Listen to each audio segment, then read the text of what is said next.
한국 근현대사를 성경적 세계관으로 밝히고 전하는 대한역사문화원의 한국 근현대사 바로 알기 특강입니다.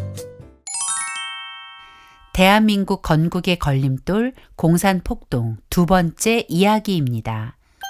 지난 시간 대구 10월 폭동이 한반도 최초의 조직적 공산폭동이자 한반도 모든 공산폭동의 원조였다고 했습니다. 이제 오늘 살펴볼 제주 4.3 사건은 자유민주주의 대한민국 건국을 무산시키고 한반도 공산화를 꾀한 공산폭동입니다. 이 그림을 한번 보실까요? 빨간 승용차가 과속으로 달려와 정지신호에 정차 중이던 검정 승용차와 추돌했습니다.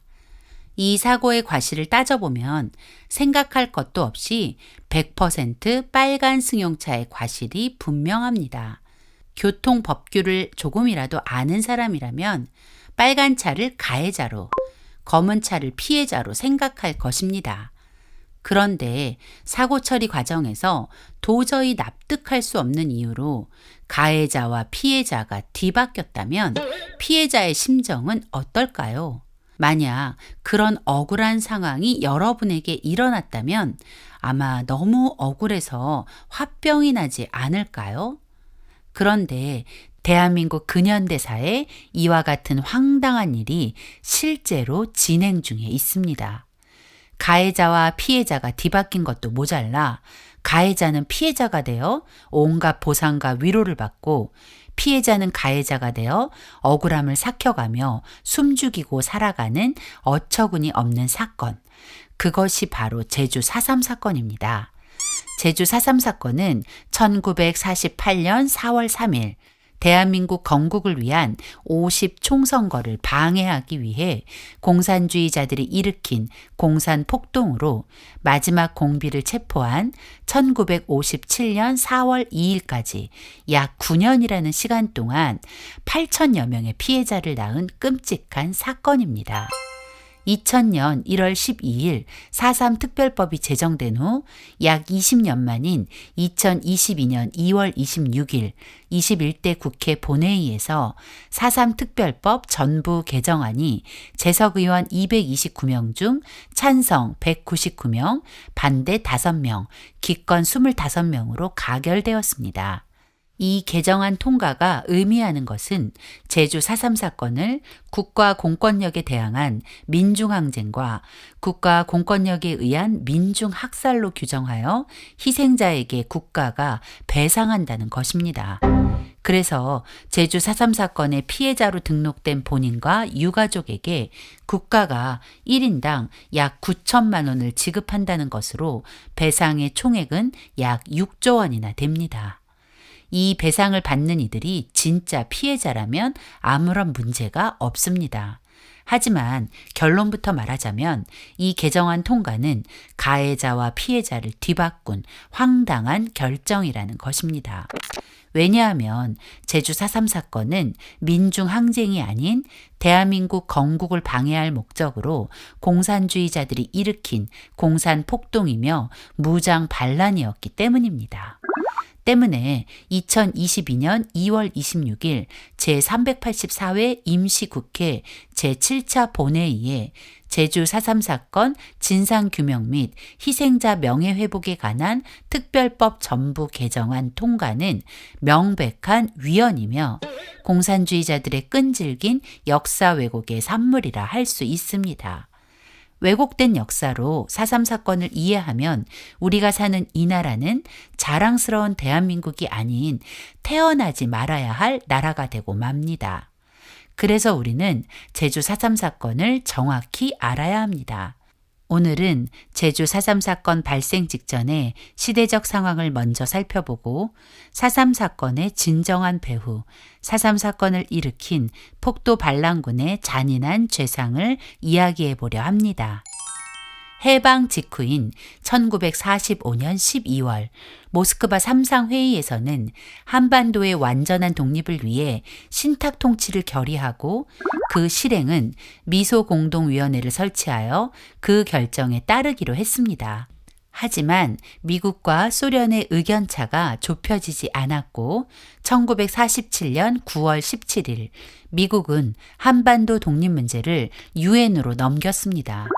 1947년 11월 4일 유엔 총회는 한반도의 완전한 독립을 위해 남북 단일 선거를 실시하도록 결의했죠. 남한은 유엔의 결정을 환영했지만 북한은 단일 선거 결사 반대를 외치며 유엔의 결정을 받아들일 수 없다고 반발했습니다. 북한이 단일 선거를 반대한 데는 다 이유가 있었습니다. 북한은 해방과 동시에 북한을 공산화하라는 스탈린의 지령에 따라 체계적인 공산화 작업에 착수하였고 1946년 2월 8일 우리나라의 행정부에 준하는 북조선 임시인민위원회를 조직하여 이미 공산 정권을 완성한 셈이었으니 선거를 할 이유가 없었던 것입니다. 남한 내 좌익 세력들 역시 스탈린의 지령에 따라 남한 공산화를 위해 이미 1946년부터 계속해서 정치 투쟁에 열을 올렸고 4.3 사건도 남한 공산화 투쟁 중 하나였던 것입니다. 1948년 4월 3일 새벽 2시 공산 폭도들이 제주도 24개의 지서 중 12개의 지서를 습격하면서 제주 4.3 공산 폭동이 시작되었습니다. 그 이유는 단 하나, 50 총선거를 방해해 대한민국 건국을 무산시키려는 것이었습니다. 폭도들은 선거 당일 133개 투표소를 습격해 선거관리위원 15명을 살해하고 선거인 명부와 투표용지를 탈취해 불태웠습니다.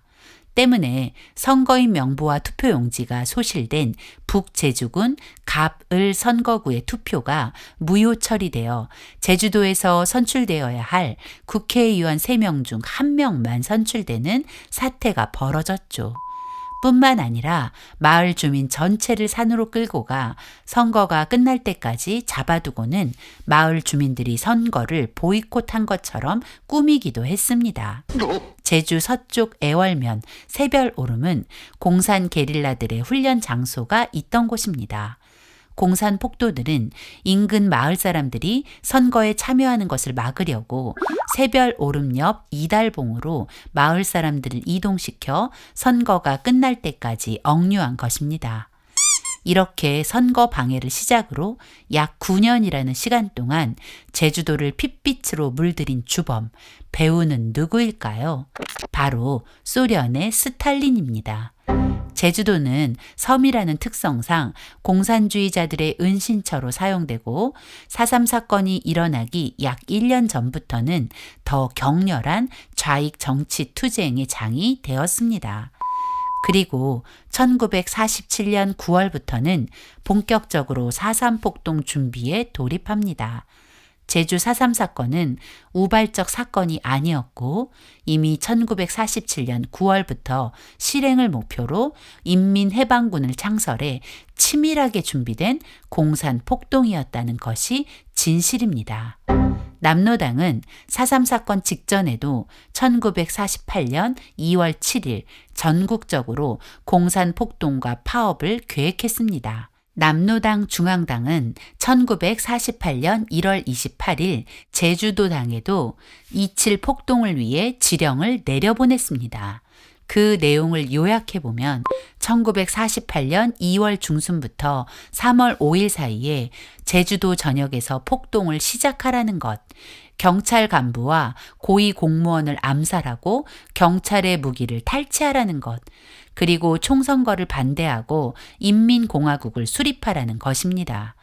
1947년부터 계속된 남로당의 정치 공작과 2.7 지령문만 보더라도 제주도의 혼란은 공산주의자들로부터 야기되었다는 것을 알 수 있습니다.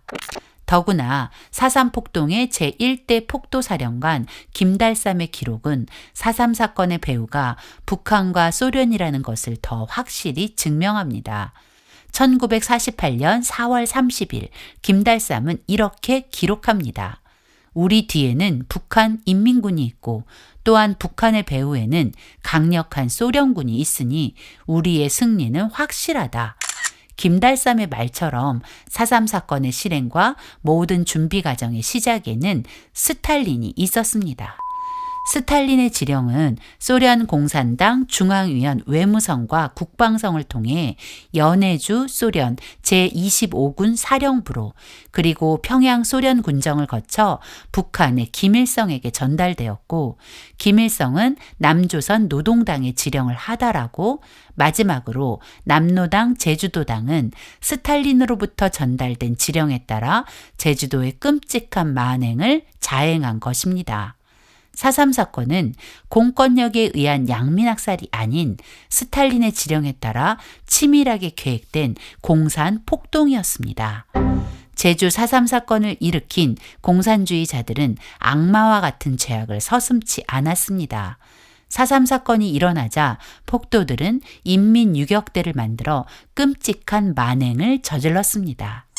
인민유격대는 4월 3일 새벽 몽둥이, 철창, 죽창, 도끼 등 각종 무기로 무장하고 제주 12개 지서 습격을 시작으로 경찰, 우익인사와 그 가족들을 그리고 일반 양민들까지 처참히 학살하는 만행을 저질렀습니다.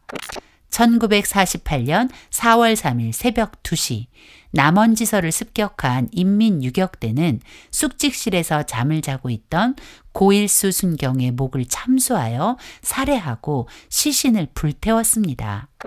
조천면 조천리에 거주하던 이월색 할머니는 당시 12살 나이였습니다.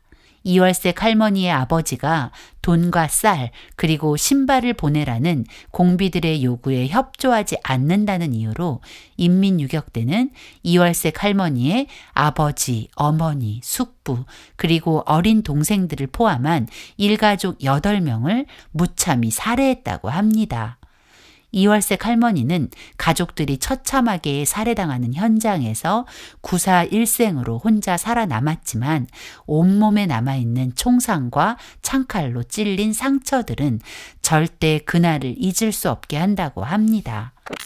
서귀포시 남원읍 남원리에 살던 정남국 씨는 남원리 민보단장이라는 이유로 1948년 11월 28일 임신 6개월째인 부인을 비롯하여 어린 자녀들과 누이 동생들, 누이 동생의 자녀 등 태아를 포함한 11명이 한꺼번에 납치 살해되어 구덩이에 파묻히는 참변을 당했다고 합니다. 정말 4.3 사건이 민중 항쟁이라면 태아까지 살해하는 만행을 저지를 이유가 있을까요? 제주도에서 택시 운전을 하시는 김 선생님은 제주 4.3 사건으로 큰아버지와 당시 17살이던 삼촌을 잃었습니다.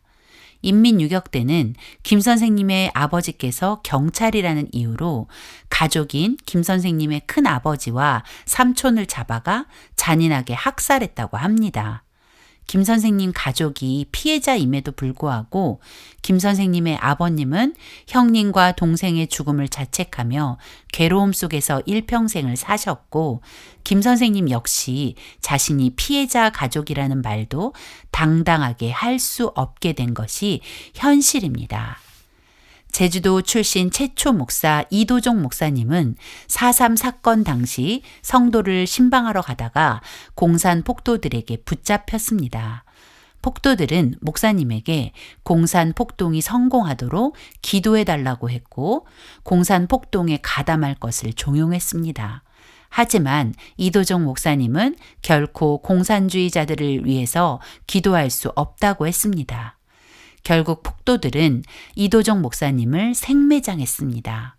공산 폭도를 체포, 신문하는 과정에서 목사님의 순교 사실이 드러났고 목사님의 시신을 발굴했을 때 무릎을 꿇고 기도하는 모습이었다고 합니다.